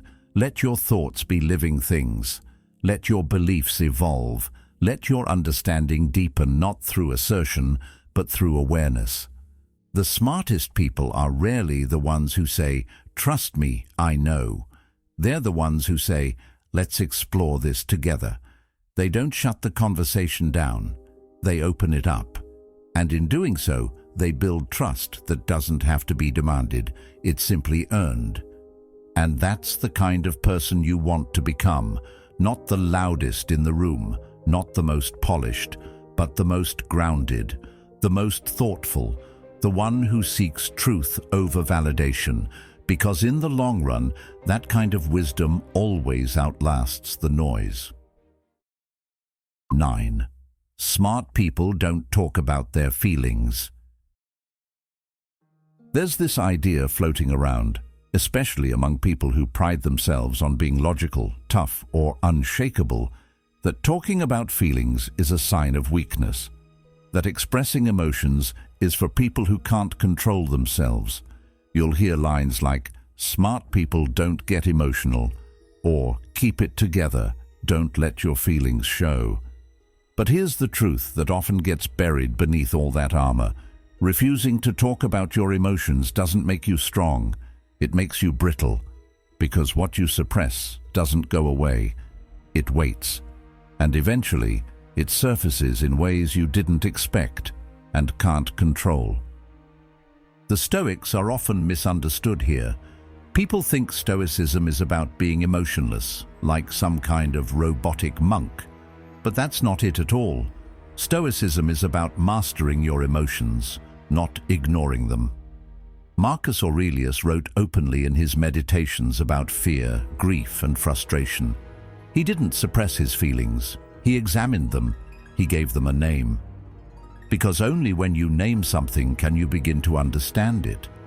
And only when you understand it can you choose your response with wisdom instead of reacting with impulse. We live in a culture that often confuses emotional control with emotional suppression. We tell boys from a young age, "Man up." We tell professionals to leave it at the door. We tell ourselves to push through. And sure, there's value in discipline. There's value in being able to pause and choose your response. But there's a difference between pausing and pretending. Suppression isn't strength. It's silence dressed up as discipline. Real strength? It looks different. It looks like someone who can say, "Yeah, I'm feeling overwhelmed right now, and I need a moment to process." Or, "That hurt me more than I expected, and I want to understand why." Or even, "I've been holding something in, and I think it's time to talk about it." That kind of honesty takes far more courage than staying quiet ever will. It's easy to bottle things up. It's much harder to bring them into the light. Stoic philosopher Seneca wrote, "No man is more unhappy than he who never faces adversity, for he is not permitted to prove himself." What if we applied that to emotional adversity? What if emotional discomfort, grief, confusion, fear, wasn't a threat, but an opportunity? Not a flaw in your character, but a forge for it. That's how the Stoics saw challenge. And emotional challenge is no exception. It's important to say this plainly. Being emotionally aware doesn't mean you're overly sensitive or fragile. It means you know what's happening inside you. You don't let your feelings control you, but you don't ignore them either. You observe them. You learn from them. You give yourself the same curiosity you'd offer a close friend. And that curiosity becomes a kind of power. Because now, instead of reacting to your emotions unconsciously, you can respond to them with clarity. Jung also said, "Emotion is the chief source of all becoming." In other words, emotion isn't just a messy part of being human, it's the fuel behind growth. If you've ever made a real change in your life, chances are it started with an emotion. Maybe it was anger that pushed you to set boundaries. Maybe it was grief that taught you what really matters. Maybe it was love that softened your edges. Those weren't distractions from your path. They were the path, but only if you paid attention. And here's something rarely talked about. Suppressing your emotions doesn't just affect you, it affects everyone around you. When you won't talk about what you're feeling, people start to feel disconnected from you. They might think you're cold, unavailable, hard to reach, and maybe you're not. But if they can't feel you, they can't fully trust you. Emotional honesty builds trust, not by oversharing or dumping everything on others, but by being real, by letting people see that you're human and that you're not afraid of it. Think about the leaders you respect most. Are they the ones who never flinch, never show emotion, never bend? Or are they the ones who carry both strength and vulnerability in the same breath? The ones who can say, "This is hard for me too, but we're going to move through it together." That's not weakness. That's resilience. That's the kind of presence that creates safety for others and for yourself. Stoicism also teaches us about the impermanence of all things, emotions included. Marcus Aurelius reminded himself, "The things you think about determine the quality of your mind." If you think your emotions are shameful, you'll bury them. If you believe they are natural signals, like hunger or fatigue, you'll start listening. You'll treat them as feedback, not failures. And when you do that, your inner life starts to feel less chaotic, not more. Let's be clear, emotions are not the enemy. They're messengers. They point you toward unmet needs, unresolved pain, unspoken truths. Ignoring them is like ignoring the check engine light in your car. You might keep driving for a while, but eventually something breaks. And often, the people who believe they're being strong by staying silent are the ones carrying the heaviest emotional damage. Not because they're weak, but because they've never been taught a better way. Carl Jung believed that wholeness, not perfection, was the goal of life. He said, "I'd rather be whole than good." Being whole means integrating all parts of yourself, including the ones you were taught to hide, including your emotional self. It means accepting that you can be both logical and feeling, thoughtful and uncertain, composed and moved. Not either or, both and. So what do we do with all of this? First, notice your patterns. Do you avoid certain emotions? Do you shut down or change the subject when things get uncomfortable? Just observe. No judgment.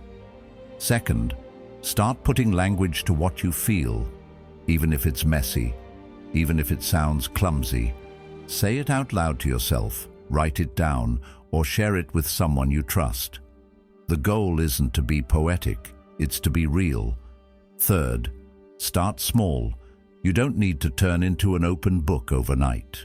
But maybe the next time someone asks how you're doing, you pause and answer honestly, even just a little more than usual. And if that voice inside you still whispers, talking about feelings is weakness, remind it, Stoic strength isn't about hiding, it's about mastering. And you can't master what you're unwilling to face. The person who can look their emotions in the eye, feel them fully, and still choose to act with discipline, that's someone who's truly in control. You don't need to wear a mask to be respected. You don't need to be stoic in the wrong sense to be taken seriously. You just need to be honest enough with yourself to see emotion not as an enemy, but as a teacher. Because in the end, it's not emotional silence that makes you wise. It's emotional integrity. It's being grounded enough to stay open, steady enough to stay soft, and courageous enough to speak, even when your voice shakes. That's real strength. That's real intelligence. And that's the kind of life that doesn't just survive. It expands with every word, with every feeling, with every truth told. 10. I couldn't help it. We've all been there. A moment hits, emotions run high, something spills out of your mouth, or your actions, and before you even take a breath, you've already said it. I couldn't help it. Maybe it was an outburst. Maybe it was silence when you should have spoken. Maybe it was a decision you regret. But instead of owning it, we cling to this phrase like a shield. It sounds innocent, even relatable. After all, who hasn't felt overwhelmed by emotion? But when it becomes your go-to explanation, your default defense, something deeper is happening. What you're actually doing is dodging responsibility. You're saying, it wasn't me, it was the feeling. And while that might feel easier in the moment, over time, it chips away at your self-respect and your personal power. Here's the truth. Emotions are real, powerful, sometimes overwhelming, but they're not uncontrollable. You are not a passenger in your own mind, helplessly driven by every feeling that appears. And the Stoics knew this better than anyone. They didn't believe in killing emotion. They believed in commanding it. Epictetus said, "Any person capable of angering you becomes your master. If your emotions control your behavior, then whoever or whatever triggered them controls you." That's not freedom. That's slavery dressed up as passion. When someone says, "I couldn't help it," they're often trying to protect their ego from guilt. It's a way of softening the blow, of avoiding the discomfort of admitting you had a choice and made the wrong one. But accountability doesn't mean you're a bad person. It means you're an honest one. Taking responsibility for how you react under pressure doesn't make you weak, it makes you trustworthy. And the people around you, whether in relationships, friendships, or work, feel that difference. Carl Jung wrote, "What you resist not only persists, but will grow in size." When you avoid looking at how your emotions shape your behavior, they don't disappear. They get stronger, they dig deeper, and eventually they become habits, patterns that you don't even question anymore. You start saying, "That's just how I am," instead of, "This is something I can work on."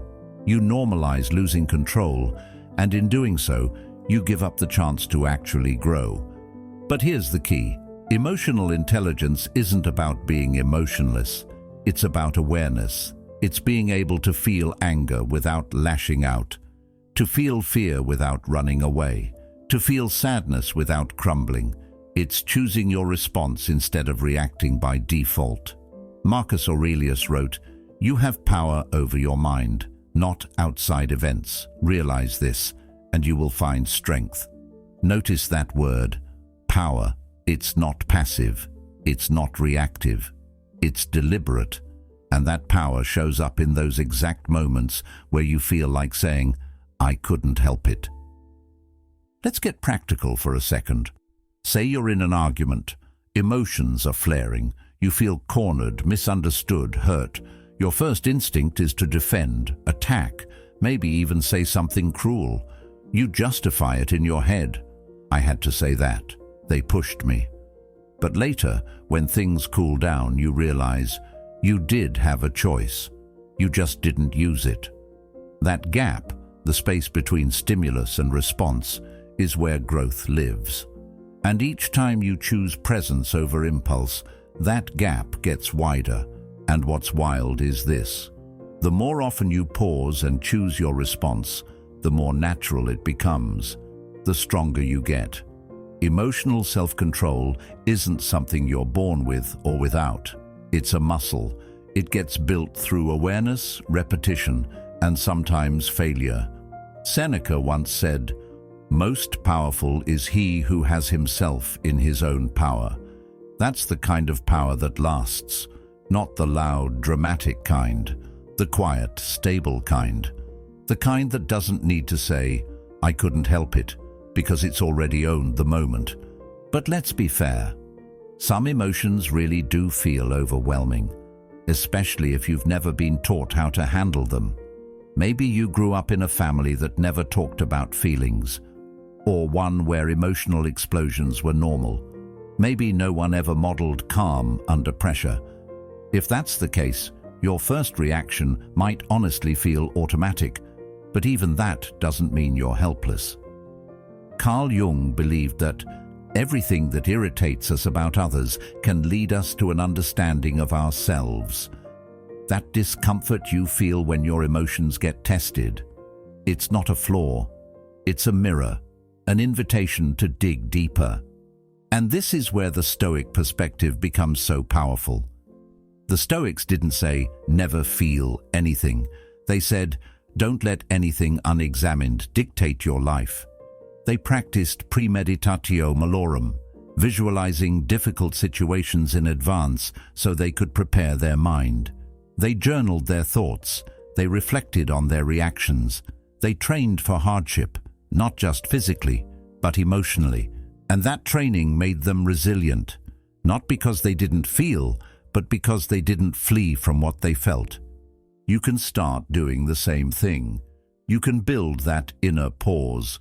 Begin by recognizing your patterns. When do you tend to say, I couldn't help it? What are the emotional triggers that keep owning you? Anger, insecurity, shame. Start writing them down, tracking them, not to judge yourself, but to free yourself. Because once you see the pattern, you're no longer at its mercy. You can interrupt it, you can change it, you can choose differently. Also, remind yourself, you are not your emotions. They are a part of your experience, not the whole of who you are.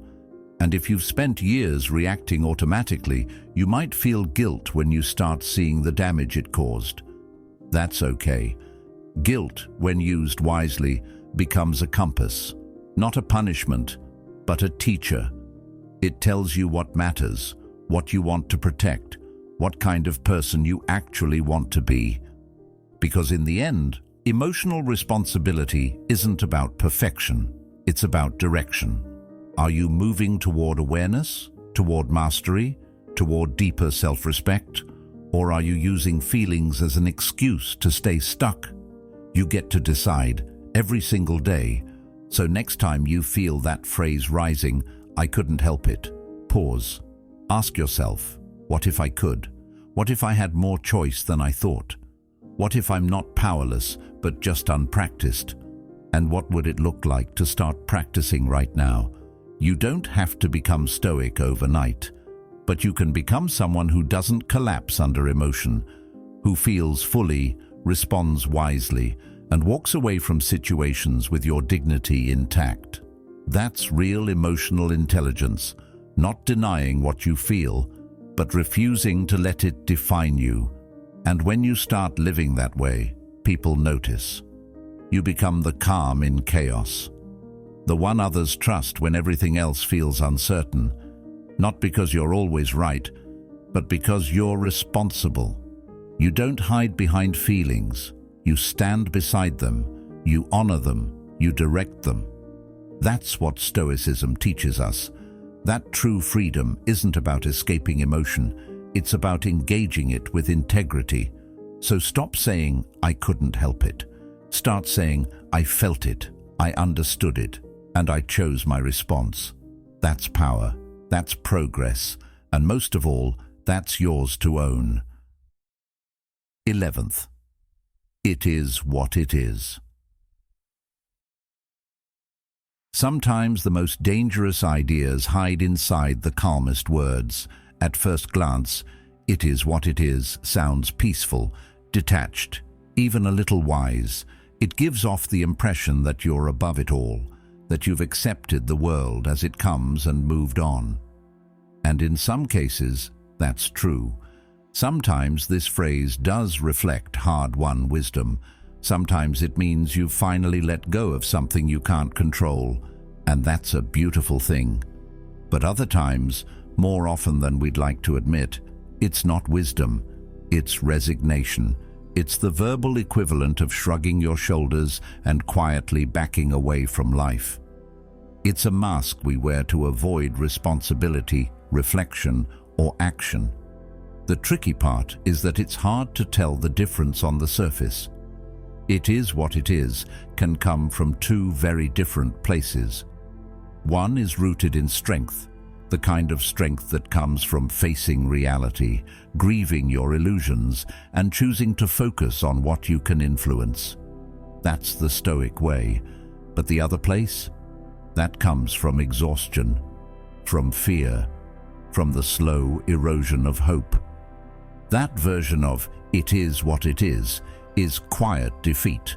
It's when someone has stopped asking questions, stopped challenging themselves, stopped trying to improve what could still be changed. And that mindset doesn't bring peace, it brings decay.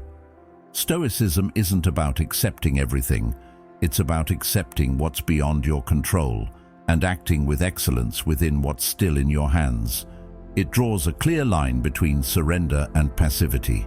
One is active, the other is lazy, and if we're not careful, this little phrase, "it is what it is," can become the mantra of the mentally checked out. There's something comforting about not caring, about letting go of responsibility, especially when life feels overwhelming. But comfort is a poor substitute for meaning, and this phrase, when overused, starts to chip away at the very thing that gives your life momentum, your ability to respond, to adapt, to engage, to push back when needed. Let's be clear, acceptance is a part of wisdom. When something is truly beyond your influence, like the past, the actions of others, the weather, death, then yes, accept it. Carry it with grace. Don't waste your strength fighting what you cannot change, but don't confuse that with situations where you still have agency. Don't let the phrase become a sedative that dulls your ambition or your self-respect. You see it everywhere. Someone stuck in a job they hate but refuses to look for a new one. It is what it is. A person stuck in the same cycle of poor habits but doesn't want to change. It is what it is. Relationships on autopilot, finances neglected, potential ignored, all waved away with those 5 words. But deep down, people know. They know when they're using that phrase to justify staying small. The Stoics talked a lot about the discipline of perception, choosing how you see things. That doesn't mean lying to yourself or pretending things are better than they are. It means refusing to let your circumstances dictate your spirit. Seneca wrote, "It is not that we have a short time to live, but that we waste much of it." That waste often comes from passive acceptance, from defaulting to inaction instead of questioning how else we could approach a challenge. What's more empowering is to ask a better question when "it is what it is" starts to surface. Try, but what could it become? That little shift opens a door. It reminds you that while you can't control everything, you can always influence something, even if it's just your attitude, your next move, the tone you bring to the table. That small piece of agency, that's where life gets its spark back. If you've had a rough life, if you've been hurt, disappointed, overlooked, it makes sense that surrender might feel safer than hope. But you're not your setbacks. You're not your past. You're not stuck unless you choose to be. There's also a deeper philosophical danger to this mindset. When we start using "it is what it is" too often, we become numb to injustice. We stop fighting for change. We start accepting broken systems, toxic environments, or mediocre leadership, not because we believe it's right, but because we've lost the will to care. That's not wisdom, that's erosion. And the more we tolerate, the more we teach others that it's acceptable. That's how cultures decay, slowly, one shrug at a time. Now, let's bring this home. Ask yourself honestly, when you say "it is what it is," are you releasing what you can't control or avoiding what you can?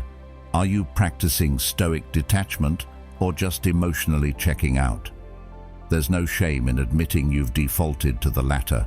We all do it sometimes. But the growth starts when you get real with yourself.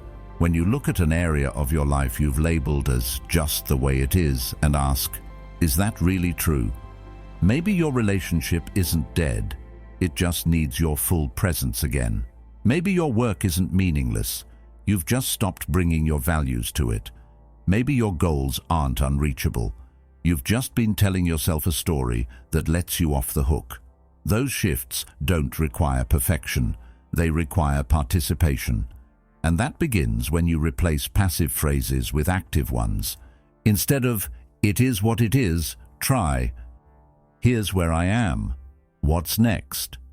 I didn't choose this, but I choose my response." This is hard, but it's not over. The Stoics believed in radical responsibility, not to control everything, but to own your part. And that's what makes a life meaningful, not comfort, not control, engagement, the willingness to meet life fully, even when it's messy, unfair, or uncertain. There's dignity in choosing your stance, in standing upright in a world that sometimes tries to bend you, in keeping your eyes open, your hands open, and your heart open, even when every part of you wants to shut down. That's not passivity, that's presence. That's what Stoic acceptance really means. So the next time you hear yourself say, "It is what it is," pause. Ask yourself, is this peace, or have I given up? Because if it's peace, you'll feel grounded, centered, ready to move forward with grace. But if it's resignation, you'll feel numb, quietly restless, like something inside you is fading. Don't let that light go out.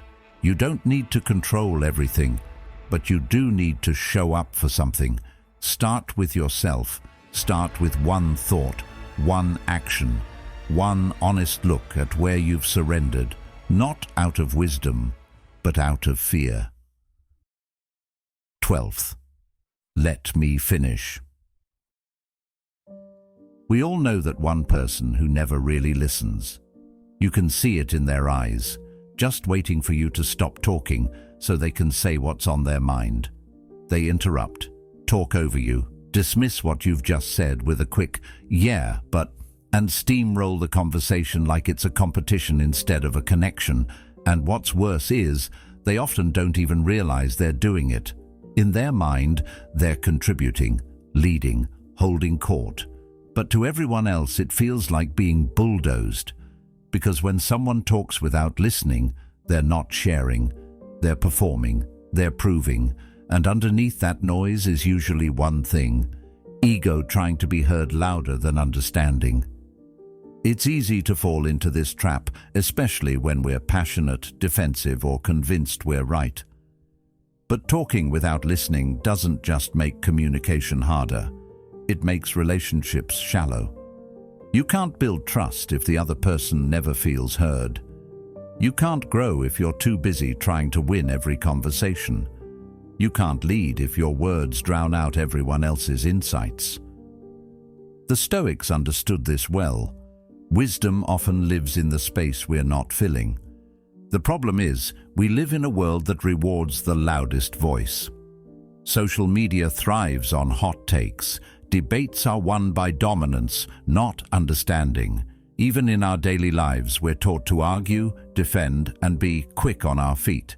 But the most impactful people, the ones who really change things, aren't the loudest.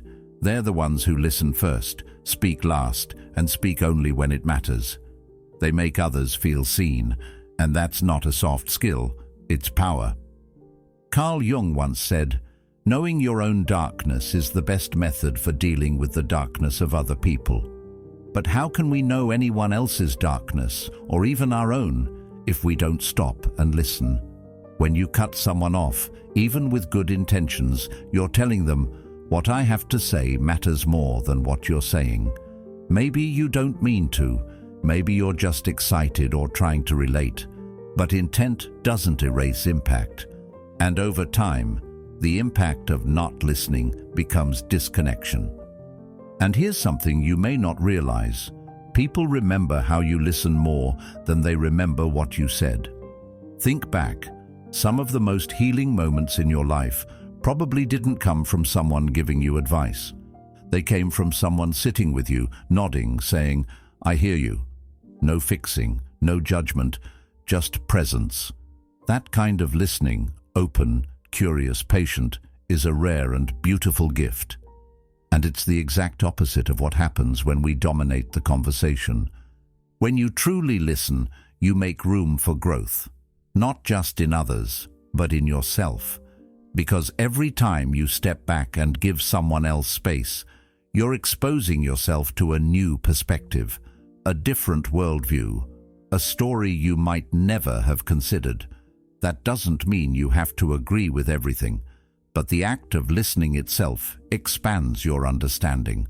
Seneca wrote, "You learn to know a pilot in a storm, a soldier in the battle." And I'd argue, you learn to know a wise person in a disagreement, not by how well they talk, but by how well they listen. Let's be honest, listening takes discipline, it takes humility. It requires you to set aside your need to be right, or impressive, or heard. And that's not easy, especially when emotions are high. But that's also where your character gets tested. In the heat of a tense conversation, can you pause? Can you hear the message beneath someone's tone? Can you sit with discomfort long enough to let someone finish before you jump in? That's not just good communication, that's Stoic mastery. Stoicism is built on self-command, not the suppression of emotion, but the intentional directing of it. Marcus Aurelius wrote, "Let your one delight and refreshment be to pass from one service to the community to another, with God ever in mind." In modern terms, your purpose isn't to overpower, it's to serve, to contribute. And that starts with understanding, which begins with listening. When you walk into a conversation with the intention to understand rather than to dominate, everything changes.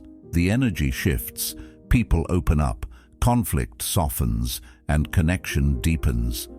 Interrupting, dismissing, steamrolling, that's ego in motion, and ego always wants to be seen more than it wants to see. But when you let go of that need, something powerful happens. Your words start to carry more weight. Because they're not constant, they're not frantic, they're considered. They come from a deeper place. And when you do speak, people listen, because they've felt your presence long before they've heard your voice. Carl Jung also said, "The meeting of two personalities is like the contact of two chemical substances. If there is any reaction, both are transformed." But transformation doesn't happen when one voice dominates. It happens in the exchange, in the back and forth, in the stillness between sentences. And if you don't let that happen, if you're always cutting people off, redirecting the topic, waiting for your turn to speak, you're missing the alchemy. Now, this doesn't mean you never speak up, or that you become passive in every conversation. It means you learn to respond instead of react. You slow down, you leave space, you listen not to reply, but to understand. And in that space, something rare happens. People feel safe, seen, respected. That kind of communication builds bonds that last. That kind of presence earns real influence. So if you find yourself always jumping in, always steering the conversation, always waiting for your turn, pause. Ask yourself, what am I trying to prove? And more importantly, what am I afraid to hear? Because often, the need to dominate a conversation comes from a fear of vulnerability, a fear that someone else's truth might challenge your own. But that's exactly the kind of challenge that makes you stronger, wiser, more whole. This isn't just about being polite. It's about being effective. Great leaders listen. Great friends listen. Great thinkers listen, not because they're unsure of themselves, but because they are. They know their value isn't diminished by silence, it's deepened. They know that understanding others doesn't weaken their own perspective, it sharpens it, makes it more compassionate, more complete. The Stoics would remind us that every interaction is a chance to live by your values, not just when you're calm, but especially when you're challenged. So the next time you're in a conversation, slow down, breathe, Make space. Practice listening as a form of discipline, a form of service, a form of strength. 13. I just say what's on my mind. There's a kind of pride people sometimes wear like a badge. This idea that saying whatever pops into your head without a filter is a sign of honesty. You'll hear someone say it with a grin, like they're bragging, "I just say what's on my mind."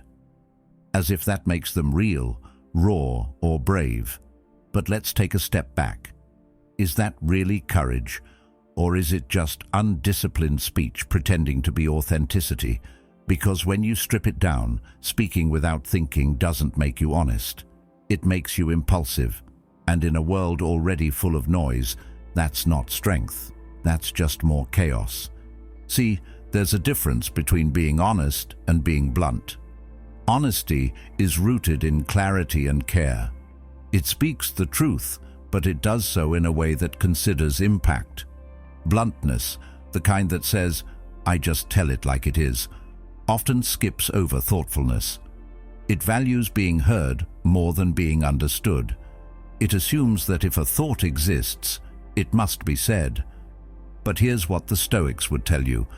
Not every thought deserves a voice. Not every emotion should drive action. Words are powerful. They can inspire, teach, comfort, but they can also wound, confuse, and destroy trust. And impulsive speech, the kind that comes out before the brain has caught up, usually ends up somewhere in the second category. That kind of speech isn't communication, it's release. It's dumping emotion into the room and calling it realness. But realness without responsibility is just recklessness. And recklessness may feel good for a moment, but it usually costs more than it gives. So when we feel the urge to blurt something out, especially when it's reactive, it's worth asking, why am I saying this right now? Is it to connect or to defend? To clarify or to impress? To speak truth or to relieve some pressure I don't want to face? Because once you ask that question, you start to realize how often our words are driven not by wisdom, but by ego, by emotion, by unprocessed thoughts we haven't taken the time to examine. Now, we all say things we regret. That's human. But if "I just say what's on my mind" becomes your default, then what you're really saying is, "I don't take responsibility for my words." And that's not freedom. That's emotional laziness. Because thinking before speaking isn't censorship. It's maturity. It's recognizing that words aren't just about expression, they're about connection. And connection can't happen when one person is broadcasting and the other is just surviving the noise. Let's talk about relationships. In every meaningful connection, whether it's with a friend, partner, colleague, your words shape the emotional climate. One reckless comment can undo hours of trust. One careless remark can hang in the air for days, and the damage isn't always visible. Sometimes it's a subtle retreat, a pulling back, a shift in how safe someone feels with you. And over time, those little moments of thoughtless speech add up, until one day someone decides you're not worth the risk of being vulnerable with anymore. Now ask yourself, is that really who you want to be? The person who speaks quickly and watches people slowly back away? Or do you want to be someone whose words mean something? Not because you say everything, but because you say the right things with the right heart. Most impulsive speech comes from the unconscious, the stuff we haven't sat with, haven't owned, haven't healed. We think we're just being honest, but really, we're offloading inattention. So if you want to change your words, start by changing your awareness. Notice what you feel before you speak. Ask, is this feeling mine? Is it fresh or is it old? Is it truth or just a reaction? And once you start doing that, something incredible happens. You begin to slow down, not in a forced or robotic way, but in a wise, grounded way. You start choosing your words the way a sculptor chooses each strike of the chisel. You say less, but what you say hits deeper. People lean in because your presence carries weight. You become someone others can trust with hard conversations, not because you're loud or raw, but because you're intentional. And in a world addicted to instant expression, intention becomes rare and therefore powerful. The Stoics also believed in the discipline of assent, the practice of not immediately agreeing with your own thoughts. Just because you feel something doesn't mean it's true. Just because a sentence forms in your head doesn't mean it deserves air. Seneca wrote, "It is a great thing to know the season for speech and the season for silence." And knowing that season is what separates emotional maturity from emotional noise. This doesn't mean you muzzle yourself. It means you raise your standard. You speak with clarity, with awareness, with the goal of adding value, not just unloading emotion. It means learning the power of pause, the power of saying, "Let me think about that before I answer." Or, "I feel strongly, but I want to be careful how I say this." These aren't weak moves. They're signs of strength, of someone who respects their voice and the ears receiving it. You also start realizing that not every opinion needs to be spoken. Not every feeling needs to be verbalized in real time. Some things are better written down. Some things are better left to cool. Some things are better reshaped through self-reflection before being shared. And once you get used to that inner filtering, you begin to see the difference between real authenticity and just emotional dumping. Here's the thing. Authenticity doesn't mean saying everything you feel the second you feel it. It means aligning your words with your values, with your deepest principles. It means being real and responsible, honest and aware, grounded and expressive, not either or, both and. And when you master that blend, when you learn to channel your thoughts instead of spilling them, your presence becomes sharper, calmer, and far more respected. So if you've been using the phrase, "I just say what's on my mind," as a kind of shield or excuse, it's time to upgrade. Trade it for something wiser. Try, "I think carefully about what I say because I know it matters." Or, "I value honesty, but I speak it with care." That doesn't make you fake. It makes you a better communicator, a better leader, a better human. Because in the end, you don't want to be remembered as the one who always spoke up without thinking. You want to be remembered as the one who made others feel heard, understood, respected. And that kind of legacy isn't built through volume, it's built through intention. The next time a strong thought rises up and you feel the impulse to let it fly, pause, breathe, ask, what's the deeper truth here? What's the kindest way to express it? And if there's no way to say it that adds value, maybe it's not time yet. Maybe it's still cooking. That's not repression. That's wisdom in progress. 14. Take it or leave it. There's a certain phrase that gets thrown around like it's a sign of confidence. Take it or leave it. You'll hear it when someone's criticized, when they're asked to adjust, or when a relationship hits a friction point. And at first glance, it sounds bold, like someone who knows who they are and won't bend for anyone.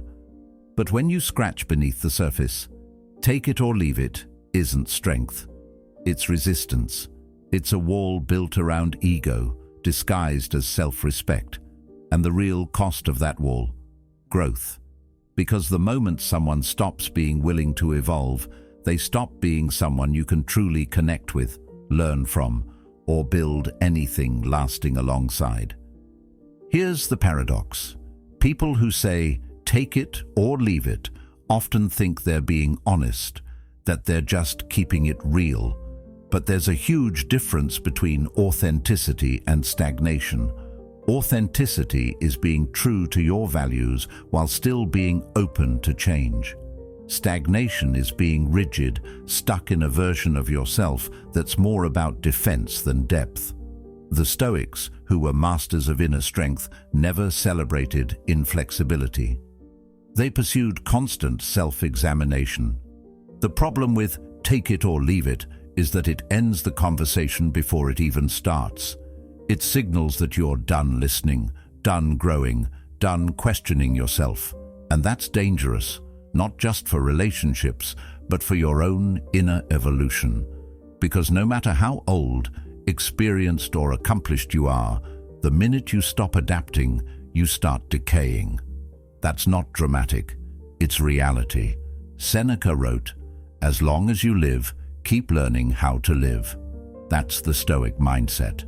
Life as a school, self-awareness as a practice, not a destination.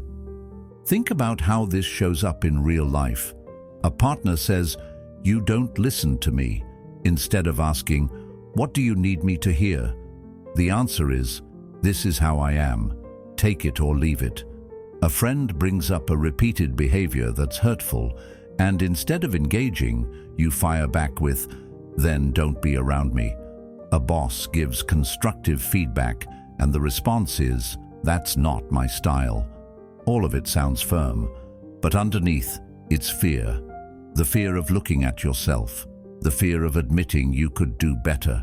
Nobody wants to keep knocking on a door that never opens. Eventually, people stop trying, and what you thought was strength becomes isolation. This isn't just about relationships either. It shows up in personal goals, in professional life, in creativity. The artist who refuses to evolve their craft because this is how I do it. The employee who resists every new system with "that's not my way." The person who walks away from growth opportunities because they'd rather protect their ego than risk learning something new. Take it or leave it becomes a comfort zone masquerading as clarity. Let's bring this back to Stoicism. The Stoics taught that the self isn't something fixed, it's something you work on daily. Marcus Aurelius literally wrote to himself every morning in meditations, questioning his impulses, his actions, his motives. He didn't sit on his throne saying, "This is who I am, deal with it." He asked, "How can I better align my actions with virtue?" That's real strength. Not in refusing to change, but in being committed to the right kind of change. And we're not talking about bending for everyone or losing your core. That's not growth, that's people-pleasing. What we're talking about is discernment, the ability to recognize when feedback is actually a gift, when discomfort is a sign of expansion, when someone's challenge to your behavior isn't an attack, but an invitation. It's easy to say, "No one gets to change me." It's harder, and much more courageous, to say, "I'm willing to explore whether I need to change myself." If you're always the same person in every context, if you never evolve, never reflect, never adapt, ask yourself, is that consistency or is that fear? Because staying the same isn't noble if the version you're defending isn't your best self. Jung wrote, "Your visions will become clear only when you can look into your own heart. Who looks outside dreams, who looks inside awakes." That awakening requires you to drop the shield of take it or leave it and replace it with curiosity. Curiosity about who you're becoming, about how others experience you, about what's possible beyond the version of yourself you've always known. That curiosity doesn't weaken you, it sharpens you. It says, "I know I'm valuable, but I also know I'm not finished." And that mindset, that's magnetic. That's what makes someone a lifelong learner, a better friend, a stronger partner, a more trusted leader. Now here's the other piece. Take it or leave it doesn't just shut people out. It shuts you in. It keeps you stuck in the same patterns, the same thoughts, the same emotional loops. And over time, that stagnation becomes a kind of spiritual numbness. You stop feeling challenged. You stop surprising yourself. Life becomes a cycle of sameness, not because the world lacks opportunity, but because you've closed the door on anything that requires self-awareness. The Stoics warned us of this. They believed that the greatest danger wasn't failure, it was comfort without reflection. Comfort that calcifies your mind.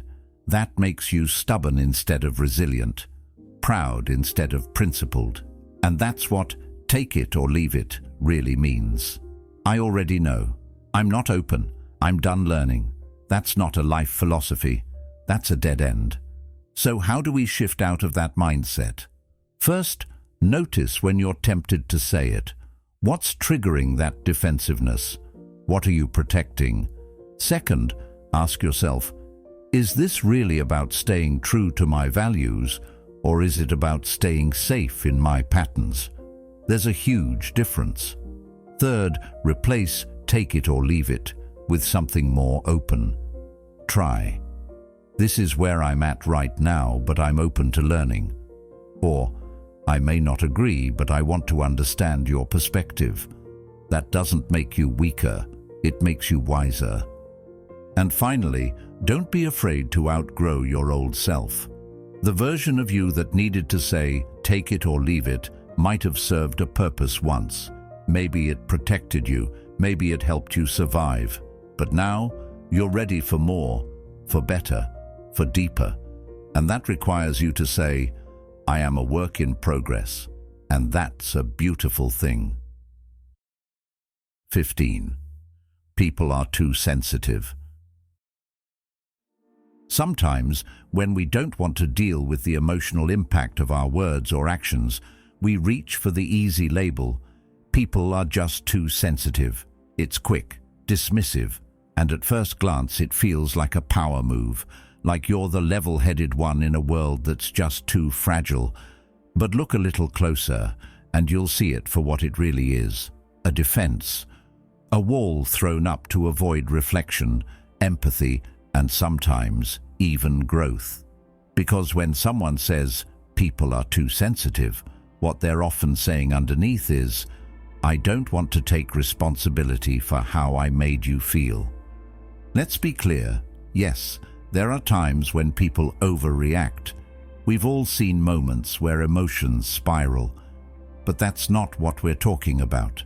We're talking about the tendency to dismiss people's feelings altogether, to label any emotional reaction as weakness. That mindset isn't strong, it's limited. It cuts off the possibility of real understanding, of deep connection. It's not about being tough, it's about being emotionally unavailable. And that's not wisdom, that's avoidance. The Stoics, often misunderstood as being cold or detached, actually emphasized the opposite. They taught us to observe our emotions and the emotions of others, not to ignore them. Marcus Aurelius wrote, "Whenever you are about to find fault with someone, ask yourself the following question: what fault of mine most nearly resembles the one I am about to criticize?" In other words, before you call someone too sensitive, maybe ask, why does their reaction bother me so much? What am I unwilling to look at in myself? Because more often than not, calling someone too sensitive is just a way to shut down the conversation. It keeps us from having to examine how we communicate, how our words land, or whether we've actually caused harm.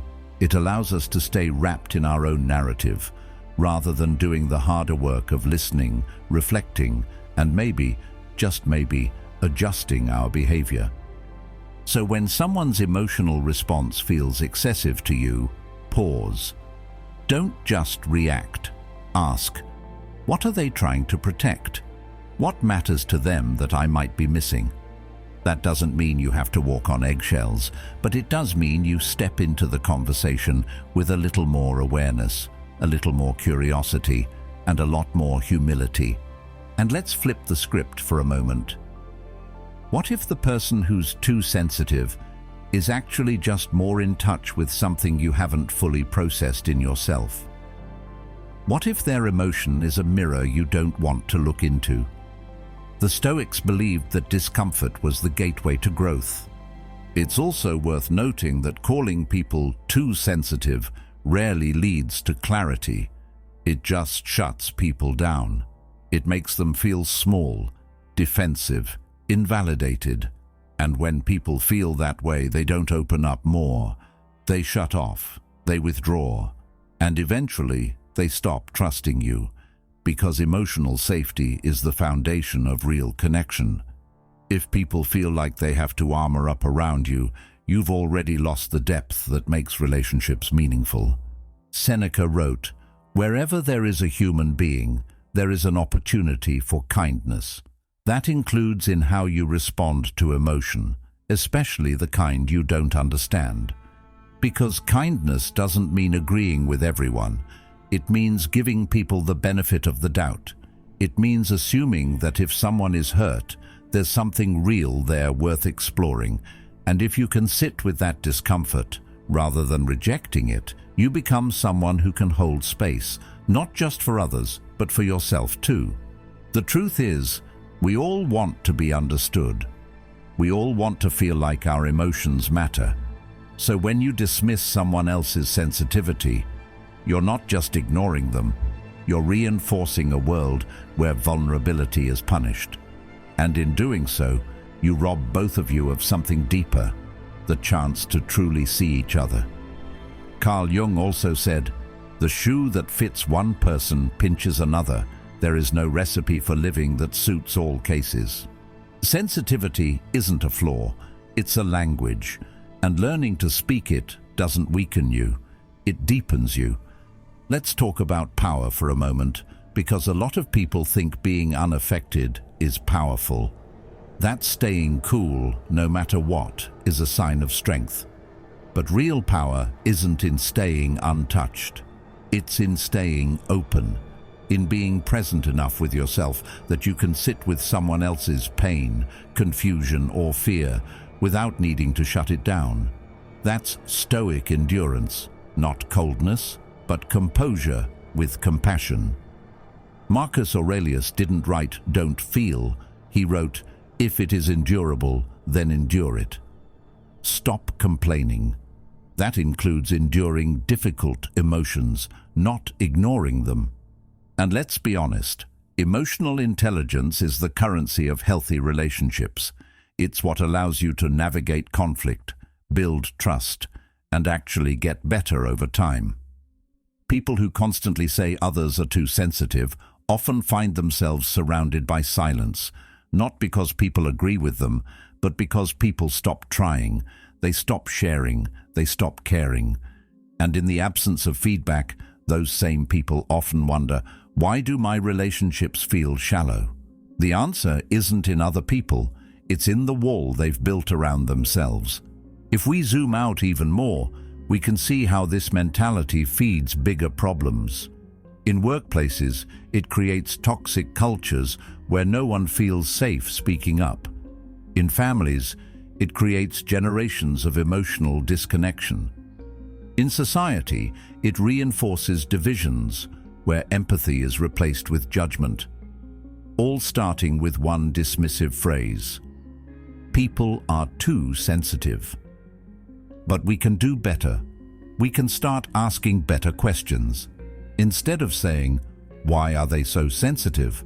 try, "What are they trying to protect?"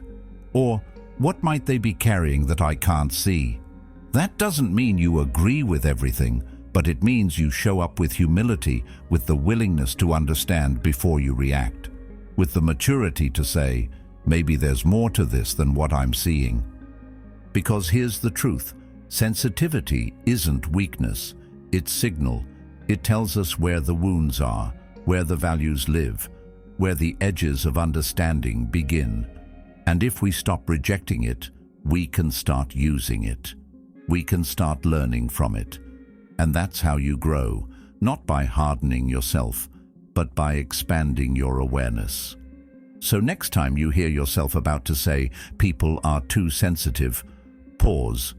Ask yourself, am I actually being honest or just avoiding discomfort? Is this about them or about me not wanting to adjust? And if you're willing to go there, to ask that hard question, then you've already begun the kind of growth most people avoid. The Stoics weren't anti-emotion, they were anti-sloppiness. They believed in clarity, control, and depth. They practiced stillness not to escape life, but to engage with it more wisely. And that includes engaging with the emotional world, yours and others. If you can do that, if you can stay open when it would be easier to shut down, you become the kind of person people don't just respect, they trust. So let's leave behind the old dismissive habits. Let's replace judgment with curiosity, defense with dialogue, and most of all, let's stop pretending that being emotionally closed is a badge of honor. Because it's not. Empathy is strength, awareness is strength, and the willingness to understand someone else, even when it stretches you, is one of the highest forms of wisdom. That's what makes you stoic. That's what makes you human. At the end of the day, the words we speak shape the lives we live. They reveal our discipline, our awareness, our fears, and our growth. You don't need to be perfect, but you do need to be honest. Not just with others, but with yourself. And if even one of these phrases made you pause, that's where the work begins. If you're ready to keep sharpening your mind and mastering your emotions, watch the next video on your screen. It was made for you. Thank you for being a part of Stoic Journal. Keep showing up, keep reflecting, keep becoming.